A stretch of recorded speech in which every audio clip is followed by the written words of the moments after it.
So if you guys follow this channel, you will have known that yesterday I managed to finally get the modular police station. But yeah, it's absolutely awesome. So I built it on a live stream yesterday, and yeah, here it is. So here are my overall thoughts and opinions on the set. It is actually one of the bigger modular buildings. In fact, I've had to adjust on my cameras to kind of get this to fit on because it is a pretty decent size. And I think it kind of had to be with it being a police station to give it that kind of grandeur within a LEGO city or just on the modular line itself. Now, quickly before we get into the actual set itself, just a quick look at the box. Obviously, this is the first set now that comes in the new black box. I know this is a very controversial thing, but now it's no longer a creator set. It is actually this modular buildings collection. And I do really like the little logo they have at the top that shows them kind of all in position. Now, I know a lot of people are saying, oh, I wish it would look like it did where it had all the others next to it. It does actually do that just on the back of the box. So you can see it there with the latest modular. Not obviously all of them, it just has the bookshot from last year. So the set as a whole is pretty cool. Obviously these are all parts of the police station itself. Then on the side you have the donut burglar slash newsagent's actual apartment here, and then a donut shop in which he's stealing from down at the bottom here. And then this green bit here people thought was a part of the newsagent or something. This is actually just the prison cell section of the police station. So the police station is actually most of this set. So you've got basically a small tiny donut shop, and then just to fill it in you've got this newsagent's bit, and that's to kind of give it this nice little side profiling here where you've got this absolutely incredible print. That is two pieces on in one massive print. Is absolutely awesome, and it is a little Easter egg to past modulars, which is Brick Bank, because Suds is the laundrette next door to Brick Bank that was actually laundering money, and that's why the little woman has a winky face on it. So I think that just looks absolutely awesome. And there's also a little Easter egg here with the little bird at the top actually eating a donut, which I think is pretty cool as well. So what I'll do is I'll take apart the whole set and just show you inside each of the floors. So we'll start with the very bottom floor to start with. Now, as I said, this is a very tall building, and they've actually managed to incorporate getting your fingers in for part of that as well, which is pretty interesting. But you can see at the very front here, we have the donut shop with these really nice printed donut pieces here, and I had a police officer going through. So we'll just show you this police officer here. Pretty standard minifigure, nothing too complicated there, but I do like these old looking police outfits. I do think they look pretty cool. So when you go inside the donut shop, you have the donut cashier lady right there as well. Now I'm pretty sure this is the same clothes that you had from actually the Fun Pet Fair pack that we had last year, the little one with the blue teddy bears. So pretty nice then nonetheless to get it again. And she does come with a dual face expression. I really like that one with the happy so much that her eyes are closed, and that's an absolute fantastic print. But there we go, there is the donut shop lady as well. So as I was saying, because this set is so tall, they actually incorporated these new brick profiles, which are these like 1x3s with a curve, which is really, really interesting. And that allows you to get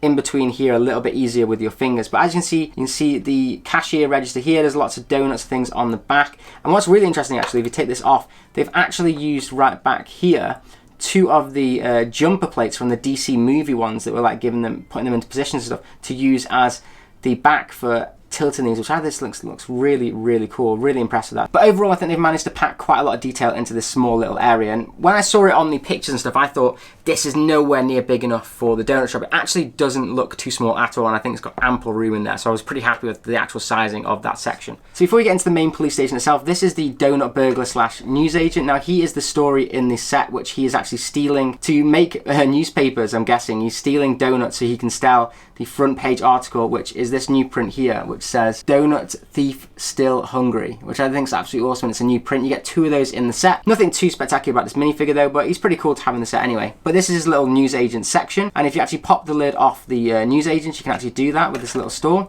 You can see inside there that he does actually have some hidden donuts at the back as well, and I've actually put his little donut hook that he has as well, which he uses as part of his play feature in his apartment, which we'll get to in a second. Pretty cool little newsagent stand, not too complicated, but it does look really nice. I like that they've used this darker green just to kind of give it that little bit of different contrast with the back. So now we'll get into the two characters at the front before we actually get into the building. So we have a normal other police officer here. He doesn't have a mustache for this one. He's got a walkie-talkie, which is pretty cool. Nice minifigure, not too complicated printing or anything, but does the job absolutely fine. And then we have the Captain minifigure, who she's got a winking face at the moment. That's because she can actually take photos for people in their photo lineup at the top, but she does have an alternate face as well, which is really, really nice. And she has the really nice captain looking with the brooches and stuff on it, and I think this looks really, really cool. I really like this one. So that's it for all the minifigures in the set. There's 5 in total, not the greatest amount of minifigures, but I think it's okay, just passable on the minifigures. But I think it would have been cool if we had a cop car to go with it as well, but sadly we don't, it's just the building. So at the bottom of the modular, you can see you've got a nice little clock there. They've also got a section to put the walkie-talkies. I've actually got one on one of the police officers' hands, which is why there's a gap there.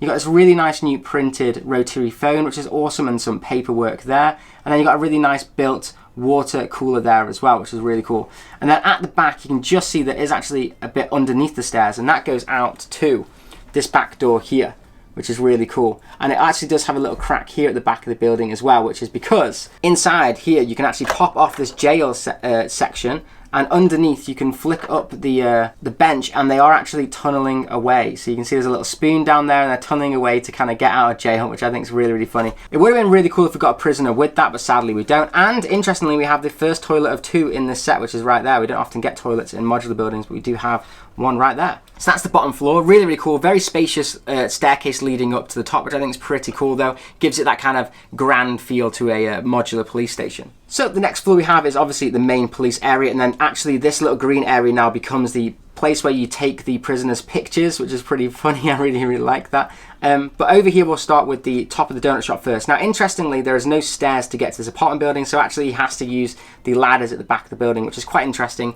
Not the best way to do it, but I see that they were trying to get as much room as possible out of the building. If they'd included stairs in the donut shop, it would have been stupidly small, so I get that. But here you got some really cool things. You've got a built record player down there, which is really, really cool, and a small kitchen down here, but he doesn't have a toilet as usual. But also he has a little playability feature here with his bed that you can open it up and there's a hole underneath, and that's where he can use that little rod we were on about earlier to fish down into the donut shop to steal the donuts, which I think is a really cool little story in the set. Then the police station itself has this really cool new built typewriter piece. I really like that, as well as another rotary phone and these cool retro looking lamps. And then on the side, this is my favorite piece in the set, which is the notice board. And obviously they've used an elastic band to be like red string tying up all the cases. I think that's absolutely amazing. So like over here, they've got a little inkling of a donut there and a couple of beers or drinks or something, and then the actual camera there, really, really simple to take pictures with a white background right there for their mug shots, which I think looks very, very interesting. Last but not least, we have the final floor. Now this soap suds section actually can flip forward there, so you can put it down if you wanted to, but it actually does cover 2 actual floors, which is quite interesting. So let's take the roof off of this. And first of all, you can see on the side here, this is above the donut shop. It's slightly smaller and it has this nice water tower, which I think looks really, really nice. Really cool build using one of the Ninjago like hats, which I think looks really, really sweet. I really liked that as a use of build, as well as some of the vines coming down the sides here. Like I said, you had that bird there with the donut on the front. So as you see inside, this goes up the stairs right here, and you have these 2 kind of metal looking pieces here, which are just really simple, but it does add a little bit of detail on that side. And then if I spin it around, you can see that we have 2 doors, one to the second bathroom, which is really cool right here. Very, very nice use of the space there, and I really like how they've done like the toilet roll holder and stuff, and that looks really, really cool. And then in here, you've got the interrogation room. Now this is really awesome. I love this little piece right here to kind of show 2 wheels making it look like an old recording system. I think that looks absolutely sweet. And I love the use of these ladder pieces to make as the old blinds as well. I think that looks really, really cool. Now, other than that, there is also this little bit here that you can pop off. And if you can see inside, there's a different door there. It's supposed to be like a hard locked door. Now, if you pop off the roof here, you'll see that inside here is actually an evidence room, which is really cool. They've got like a pan and a hat underneath, as well as some bits at the top as well. And there's supposed to be references to other buildings. I believe it might be the detective's office with some of this stuff. And you also have the red crowbar here as well, which I think is also from the detective's office, and some blue cans at the top. But let me know if you know what the story is here, because they kind of had the idea that there was a story there, but then I don't actually know what the story is that they're telling with that little Easter eggs and stuff. So if you know, let me know in the comments down below. That'd be really awesome. So that's the full tour of the set. So what are my overall thoughts on it? I think this is a really, really cool one. It definitely has some height, which gives it a little bit of an impact if you're using it in a city or even on a modular street row. I think it definitely does give that look. I think the pop color on the side here is really cool with the donut shop, and then they've accented it really well with the fact that they've used purple again for this banner here, which just does give it that little bit of pop color. And I really love that they've used the sand green here with the dark green here. So I think it looks absolutely fine when it's in person, but maybe on the photographs it did look a little bit too tanny. Some pretty cool part usage here as well. I love these bushes at the front, which are actually made using the Mario cogs that we had earlier this year, as well as some of the new prints like the typewriter inside and the rotary phone. That's really cool as well. And I absolutely love that notice board where they're trying to solve mysteries using the elastic band. I think that is a wicked part usage again as well. When it comes to value for money with these sets, you really can't go wrong with the modular buildings. This one's £170 in the UK or $200 in America, which gives it a really good price a piece of 5.8p in the UK or 6.8 cents in America. So I think that's really good value for money. You can't really go wrong there. However, I would have loved to have had a little police car to go to the set, as well as maybe a couple more minifigures like a prisoner in the prison itself, or maybe even a customer for the donut shop. But obviously I think they're alluding to the fact that the police officers are going to be the biggest customers of the donut store. Another plus for this set is definitely the little story that they're telling. I think that's absolutely awesome, where they got this little story of this guy robbing donuts. I think that's great, and I loved that with the detective's office. So I think it's really cool they've done that, as well as adding the little Easter eggs as well, like these soap suds on the side. I think that's really cool that they're kind of referencing old sets as well. And I believe that there is, like I said earlier, supposed to be some references in the evidence locker as well, but I'm not too sure what they are without kind of having wild guesses at it. But anyways, that's my overall thoughts on the set. Let me know in the comments down below what you think of the set. Have you ordered it and you're still waiting for it to arrive? I know that's happened with a lot of people. It took me a whole week to get this. That's why the review is a little bit late, so really sorry about that. But if you enjoyed the video anyway, please give it a like. And if you absolutely loved it, then how about subscribe? And as always, have an absolute awesome day. Right, now I've got to find where I'm going to actually put this in my Lego city. It's pretty cool, but really this bit is going to be a bit harder to show because this goes back. So I'm going to have to find a nice modular building for it to go next to.